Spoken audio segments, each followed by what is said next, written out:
आणि यानंतर आता जितेंद्र आव्हाड माध्यमांशी सुद्धा बोलणार आहे। म्हणून जे लिखाण केलंय ते नसावं यासाठी डॉक्टर बाबासाहेब आंबेडकर आणि इथल्या समस्त सवर्ण वर्गाने लढा दिला, उच्चवर्णीयांनी लढा दिला।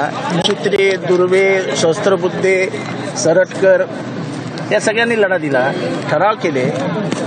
तेच मनुस्मृतीतील काही श्लोक तुम्ही परत पुस्तकात आणतायत, म्हणजे मनुला प्रवेश देतात परत। सर, पण तुम्ही आता मनुस्मृती दहन करत असताना डॉक्टर बाबासाहेब आंबेडकरांचे देखील काही पोस्टर जे आहेत ते फाडलेत, त्याच्यावरतून आता वाद निर्माण झालेला आहे। तुमचे विरोधक म्हणतात की तुम्ही तुमच्यावरती या सगळ्या संदर्भात गुन्हा दाखल झाला पाहिजे म्हणून। असं आहे की आपण सगळे इथे उपस्थित होतात, एका भावनेच्या भरात मनुस्मृती विरुद्ध करत असताना मनुस्मृती लिहिलेली होती म्हणून ते पुस्तक फाडण्यात आलं। बाबासाहेबांचा फोटो होता, मानवतांनी तेव्हा लक्षात राहिलं, त्याच्यासाठी कार्यकर्त्यांच्या वतीने सगळ्यांच्या वतीने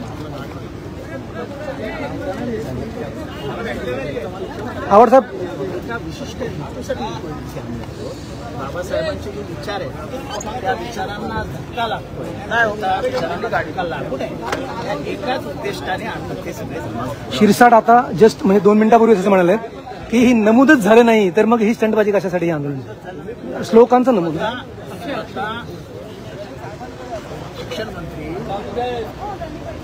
म्हणतात की काही चांगले श्लोक पुस्तकात घेतले त्यात वाईट लोकसत्तेने हेडलाईन छापून आणतात, आम्ही नाही म्हणत ना। शेवटी बातम्या येतात, बातम्यांवरनं निष्कर्ष काढले जातात आणि स्वतः शिक्षण मंत्री आपल्या तोंडात म्हणतात काही चांगले श्लोक मनुस्मृतीचा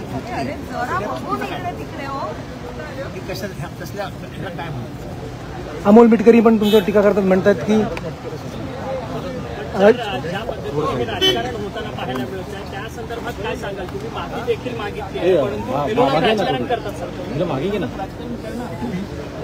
बस का थोडं मागे थोडं मागे माझ्या तक्रारी मोठ्या मनात छोट्या मनाने नाही, अत्यंत लीन होऊन मी म्हणजे मला मनुस्मृती एवढं दिसलं त्या रागापोटी ते फाडण्यात आलं। बाबासाहेब आंबेडकरांचा फोटो आहे म्हणून फाडण्यात आलं असं जर कोणी म्हणत असेल तर तो मूर्ख आहे। त्याच्यात कुठलाही हेतू नव्हता आणि ते आपल्यालाही स्पष्ट दिसले आणि जसं ते लक्षात आलं तसं ज्यांनी फाडलं होतं त्यांनी स्वतः ते जमा केलं, आणून जमा केलं। एबीपी माझा, उघडा डोळे बघा नीट।